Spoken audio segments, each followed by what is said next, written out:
তো ভাই সাব তোমরা সবাই আজকে দেখো গাইজ, আর ইন্ডিয়ান বাইক ড্রাইভিং থ্রিডির মধ্যে না ফ্র্যাঙ্কলিনের হাউসে এই সুইমিং পুলের নিচে চলে এসছে একটি ছোট ভয়ানক টাইনি সিটি। আর এর মধ্যে আছে গডজিলা আর আরও অনেক রকমের ভয়ানক প্রাণী। কিন্তু এরা সবাই আসলো কি করে? লাইক সাবস্ক্রাইব করে বুঝে পড়ো। আর চলো আমরা এই ভিডিওর দিকে। ওরে যেতে যেতে পথে পূর্ণিমা রাতে চাঁদ উঠেছিল গগনে। আরে গাইজ আর দেখো, এই সামনে তো একটা আইসক্রিমের দোকান আছে ভাই সাহেব, চলো একটা আইসক্রিম কিনে নিই আমি। আর হ্যাঁ, সিনজেন আর ফ্র্যাকের জন্যও নিয়ে যাই। আর ওরা হচ্ছে আমার ভাই। আর তোমরা যেমন জানো ওরা আমাদের শহরে কিছুদিনের জন্য চলে এসছে। আর আমাদের এই শহরে একটা স্কুলে ভর্তি হয়ে গেছে। তো চলো এখন আমি একটা কাজ করি, আমি এখান থেকে আইসক্রিম নিয়ে নিই।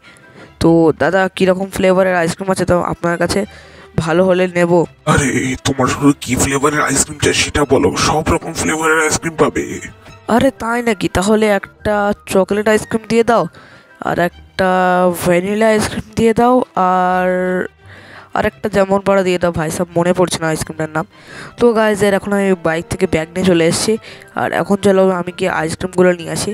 এখন ওই যে দেখতে পাচ্ছ এই আইসক্রিমওয়ালাটা আইসক্রিমগুলো সাজিয়ে রেখেছে। এখন চলো আমি আইসক্রিমগুলো এখান থেকে নিয়ে নিই। দাদা আইসক্রিমগুলো ভালো হবে তো? তো গাইজের এখান থেকে সব আমি আইসক্রিমগুলো নিয়ে নিয়েছি। আর জানি না গাইজের এই কুকুরগুলো কোত্থেকে চলে এলো। এই কুকুরগুলো কি আইসক্রিমওয়ালারই নাকি জানি না। এই আইসক্রিমও তো খাচ্ছে দেখি ভাই সাহেব, তাহলে মনে হয় কুকুরগুলো আইসক্রিমওয়ালারই কুকুর ভাই সাহেব। আমি জেনে কি লাভ ভাই সাহেব, আমি চলে যাই এখান থেকে। আর এখন চলো আমি যাই শিনচেন আর ফ্র্যাকের স্কুলের দিকে। তো গাইজ আর চলে এসছি আমি সেই স্কুলে। এই স্কুলটার নাম হচ্ছে প্লেয়ার ম্যাক্স পাবলিক স্কুল। তো গাইজ আর এখন হচ্ছে কি এটা, চলো এখন। আরে এই তো দেখো গাইজ আর ফ্র্যাক আর শিনচেন দেখি দাঁড়িয়ে আছে ভাই সাহেব। চলে আয় তোরা সব উঠে পড়ো। ভাই সাহেব এরা তো উঠে পড়েছে দেখি, বলার আগেই উঠে পড়েছে। তো যাই হোক চলো গাইজ আর এদের নিয়ে আমি এখন বাড়ি যাই। আর এরা কিন্তু খুবই উত্তেজিত, কারণ অনেক দিন পরে এরা আমাদের বাড়ি এসছে। আর নতুন স্কুলে গেছিলো ভাই সাহেব, কিছুদিনের জন্যই আসলো, কিন্তু তাও স্কুলে ভর্তি হয়ে গেল ভাই সাহেব, মানে মজা করার জন্য আর কি। কিন্তু খুব অল্প দিনের জন্যই এসছে এরা, আবার খুব তাড়াতাড়ি চলে যাবে, জানি না কবে যাবে কিন্তু চলে যাবে। এখন গাইজের চলো, এখন আমাদের আইসক্রিমগুলো সামনে রেখে দিয়েছি। আর এখন আমরা একটু এনজয় করছি গাইজের শুয়ে শুয়ে, কারণ এত গরম পড়েছে না ভাই সাহেব। ভাই সাহেব মানে পাগল হয়ে যেতে হবে এই গরমে, এত গরম গাইজে। আর আচ্ছা, তোমরা কি আমার আর ফ্র্যাকের মধ্যে কোনো পার্থক্য দেখতে পাচ্ছ?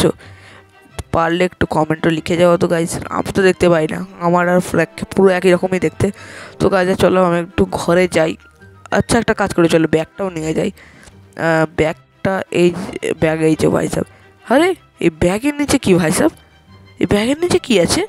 একটা নকশা মতন কি একটা আছে না?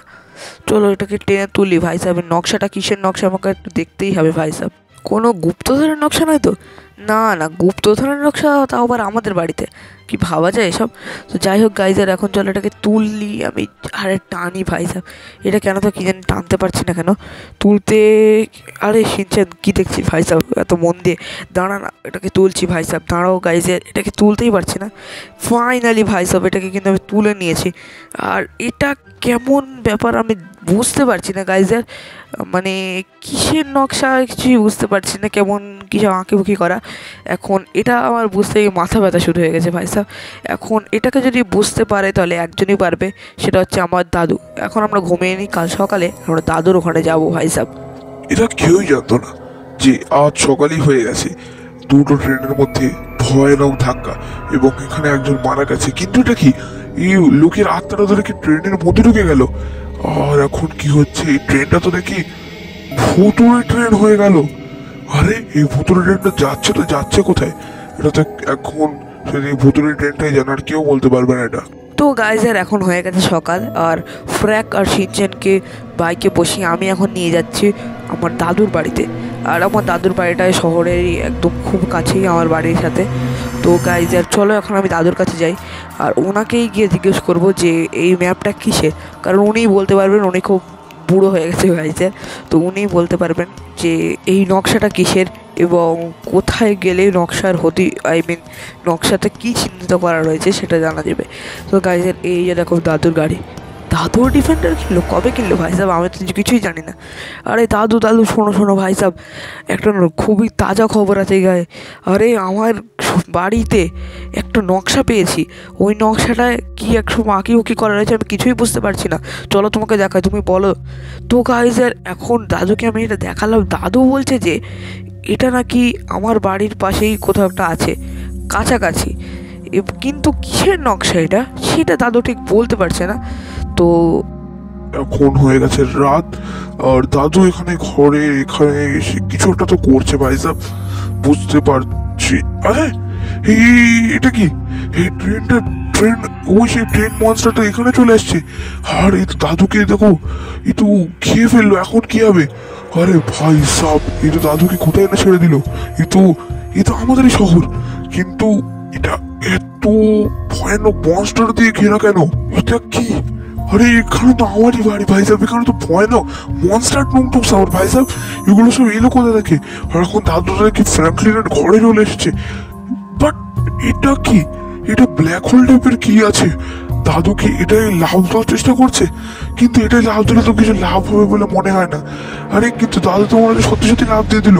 আরে এটা কি করছে দাদু? তো গাইজ ইয়ার এখন কিন্তু আমি দাদুর কথাটা শুনে নিয়ে চলে এসেছি একটা ট্র্যাক্টর। এখন এই ট্র্যাক্টরটাই করে আমি নিয়ে যাবো এই যন্ত্রটা। কিসের জন্য নিয়ে যাবো চলো তোমাদের দেখাবো, কিন্তু আগে বাড়ি যাই গাইজের, কারণ এখন তো খুবই রোদ ভাই সাহেব, চড়া রোদ। এই এখন ভর দুপুরে আমি এটাকে নিতে এসেছিলাম, আর এখন চলো এটাকে ট্রাকে নিয়েছি। এখন চলো আমাদের বাড়ি যাই। খুব রোদ্দুর ভাই সাহেব, এত রোদ্দুরে আমি যাচ্ছি গাইজের, খুব গরম হয়ে যাচ্ছে, পুরো ঘেমে গেছি আমি গাইজের। শিনচানের ফ্র্যাক খুব জেদ করছিল আমার জন্য আসার, নাহলে তো এদের নিয়েও আসতাম। এখন ব্যাপারটা হচ্ছে কি, আমি এই সুইমিং পুল থেকে সব জল তুলবো। এর কারণ হচ্ছে কি, আমি চারদিক ভালো করে খুঁটে দেখিয়েছি, কিন্তু কিচ্ছু নেই। তো সুইমিং পুলটাই আমার যেন কেমন মনে হচ্ছে রহস্য রহস্য টাইপ, কারণ আমি আগের জন্মে গোয়েন্দাই ছিলাম, তো সেই জন্য জানি। যাই হোক গাইজার, এখন খুব আস্তে আস্তে দেখি জল বেরোচ্ছে ভাই সাহেব, মনে হচ্ছে তো সারা দিন লেগে যাবে ভাই সাহেব। ওহ ভাই সাহেব, সন্ধে হয়ে গেছে। আর এখন আমি এটা অন করে দিয়েছি। এটা হচ্ছে একটা মেটাল ডিটেক্টর গাইজার। এখন চারদিকে খুঁজবে যে কোথায়। এই তো গাইজার, এটা তো এখানেই থেমে গেল। আর কেমন একটা সাউন্ডও বেরোচ্ছে এর থেকে, আর কালারও পরিবর্তন করছে ভাই সাহেব, মানে এখানে কিছু একটা আছে। ফ্র্যাক শিনচান, তোমরা সবাই সরে যাও। এখন আমি এই সুইমিং পুলটাকে ওপেন করার চেষ্টা করব, খোলার চেষ্টা করব, দেখবো এর ভিতরে কী আছে ভাই সাহেব। অনেকটা ওপেন করে ফেলেছি গাইজের, আর একটুখানি। আর হ্যাঁ ভাই সাহেব দেখো, এটাকে আমি ওপেন করে ফেলেছি, বাট এটা কি গাইজের, জলটা ওপরে আটকে আছে কেন বুঝলাম না। আর এই দেখো ভাই সাহেব, এটা কি? এটা তো একটা মিনি শহর, আর এখানে আছে টাইনি টুংটুং শহর, স্কুইড ডল, আরও কত সব ভয়, সব কত রকম ভয়ানক ভয়ানক দানব। তোমরা সবাই চলে এসো। আমি তো এখানে লাভ মেরে দিলাম ভাই সাহেব, আর ফ্র্যাকও সিনচানও লাভ মেরে দিল ভাই সাহেব। আর আমরা জাস্ট মজার জন্য লাভ মেরেছিলাম, আবার উঠে আসবো ভাই স্যার। কিন্তু এটা গাইস স্যার, এটা তো সুইমিং পুলের মুখ তো বন্ধ হয়ে গেল। আরে ভাই সাহেব, সুইমিং পুলের মুখ বন্ধ হয়ে গেল, আমরা এবার যাবো কি করে? আরে যা বাবা, সুইমিং পুলের মুখ তো বন্ধ করে দিল এরা সব। এখন আমি এখান থেকে বেরোবো কি করে? হবে ভাই সাহেব, পালাও পালাও পালাও, তাড়াতাড়ি করে আমাকে লুকিয়ে পড়তে হবে ভাই সাহেব। এটা ঠিক বুঝতে পারলাম না ভাই সাহেব, হুট করে হয়ে গেল তো। এখন আমাকে একটু স্ট্রিটটা এক্সপ্লোর করতে হবে, দেখতে হবে চারদিকে হচ্ছে নাকি। ভাই সাহেব দেখো গাইজের টুংটুং শহর, আর এটা তো হচ্ছে স্কুইড ডল ভাই সাহেব। এখানে আসতেও ভয় লাগছে, আর এই সব এনপিসিগুলো আমার থেকে এত বড় কেন ভাই সাহেব, বুঝতে পারছি না। তো এখানে কি ভাই সাহেব, এটা বুঝলাম না অত দূরে। এখানে তো ব্যালেরিনা কাপুচিনো ভাই সাহেব, এটা তো বিল্ডিংয়ের উপর ওঠার চেষ্টা করছে ভাই সাহেব, নাকি বিল্ডিংটা ধসিয়ে ফেলার চেষ্টা করছে বুঝলাম না। আর এখানে স্কুইড ডল কী করছে? টুংটুং সাহরকে মারছে নাকি ভাই সাহেব? হ্যাঁ মনে হচ্ছে টুংটুং সাহের সাথে লড়াই করছে। আর এখানে কি আছে? এখানে কিং কং ভাই সাহেব, কিং কং আছে, কিন্তু গডজিলা তো নেই। আরে গডজিলাও আছে। এখন এদের ফাইট আর কি আটকাতে পারে ভাই সাহেব? এখন এদের মধ্যে মারাত্মক ফাইট হতে চলেছে, আর এখন এদের ফাইট আর কেউ আটকাতে পারবে না। আমি ফাইট হয়ে যাই, নাহলে আমাকে এরা মেরে দেবে ভাই সাহেব। তাড়াতাড়ি করে চলো গাইজদের। কিন্তু একটা জিনিস ভালো হয়েছে, সিরিজে সত্য বলে, যাই হোক যাই ভালো হোক, কিন্তু এখানে তো উদিন দিন দুন মা উদিন দুন, এ তো বাসের ওপর উঠে গেছে, নিজেকে মনে হচ্ছে রকস্টার মনে করছে। যাই হোক গাইজার, এখন আমার হাঁটার স্পিডটা একটু বেড়ে গেছে। আর এটা কি স্কুইড ডল কিসের উপর উঠেছে ভাই সাহেব? এটা কি বলে? এটা বড় সড়ো হাতি টাইপের কিছু একটা। আর এটা কি টুংটুং সাউর ডাইনোসরের উপর উঠেছে ভাই সাহেব। এসব কি হচ্ছেটা কি এখানে আমাদের শহরে? আর এখানে গাড়ি পড়ে আছে ভাই সাহেব। আর এটা কি? এটা তো আর একটা বড় সড়ো ডাইনোসর ভাই সাহেব। এটা মানুষ খায় না, সেই জন্য ভালো। তো গাইজের এখন জোরাসিক পার্কের মধ্যে ঢুকলাম না গাইজের, আমার খুব ভয় করছে। যাই হোক, এখন আমাকে কিছু একটা করতে হবে গাইজের, এখান থেকে বেরোনোর একটা ব্যবস্থা করতে হবে ভাই সাহেব। আর হ্যাঁ, এই ফ্র্যাক আর শিনচ্যান কোথায় গেল ভাই সাহেব? কিছু তো বুঝলাম না, ওরা কি হারিয়ে গেল নাকি? আরে ভাই সাহেব, ওদের কথা তো আমি ভুলেই গিয়েছিলাম। এখন এই শহরে তো দেখি আমারও একটা বাড়ি আছে ভাই সাহেব, এখানে ঢুকে দেখি। আর চলো এখন জিমের ইয়েটু গিয়ে, আরে এটা ব্ল্যাক হোল টাইপের একটা লোগো কি আছে এখানে গাইজার? ঠিক বুঝলাম না কি আছে। তো চলো গাইজার, আমি এখন একটা কাজ করি না, এর ভিতরে ঢুকে দেখি ভাই সাহেব এখন কি হবে। ওপরওয়ালার ওপর সব ছেড়ে চলো, 1 2 3।